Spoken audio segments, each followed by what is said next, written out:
Labadiena. Panašu, kad optimizmas kiek priblėso ir tai rodė neigiami Europos indeksų pokyčiai. Investuotojus kiek suneramino kasybos pramonės milžino Rio Tinto pranešimas apie atleidžiamus darbuotojus, bėdas dėl skolų, kurias planuoja mažinti. Juodojo aukso kaina šoktelėjo aukštyn, mat organizacija OPEC kitą savaitę žada mažinti naftos gavybą. Pabaltijo akcijų rinkų nuotaikas lėmė užsienio biržos. Keletą dienų vyravęs optimizmas prigeso.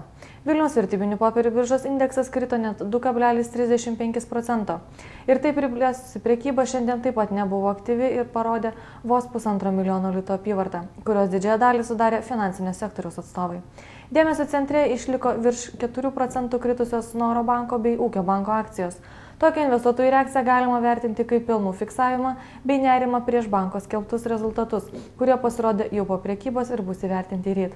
Kiek didesnė apyvarta pasižymėjo biržos favoritė TLT, tačiau paaugusią apyvartą lėmė sudarytas didelis tiesioginis sandoris užsienio investuotojų. Na, o Invaldos akcijos toliau lipo aukštyn iki 1,79 litų ribos. Galim padaryti prielaidą, kad rinkos dalyviai sureagavo į Vilniaus baldų sprendimą parduoti Girių Bizoną, kas duos papildomų pajamų visai Invaldos grupiai. Tačiau tai tik spėjimai, kadangi šio sandorio nekomentuoja bendrovės Vilniaus baldai vadovai ir palieka daug atvirų klausimų. Rygos vertybinių popierių biržos indeksas smuko 1,6%. Šiandien birža demonstravo kiek didesnę nei įprastai apyvartą 25 000 Latvijos latų. Tačiau kažko esminė išskirti nevertėtų, tiesiog kiek didesnė apyvarta išsiskyrė Liepajas Metalurgs akcijos. Talino vertybinių popierių biržos indeksas kaip ir Rygos garmėjo žemyn 1,6%.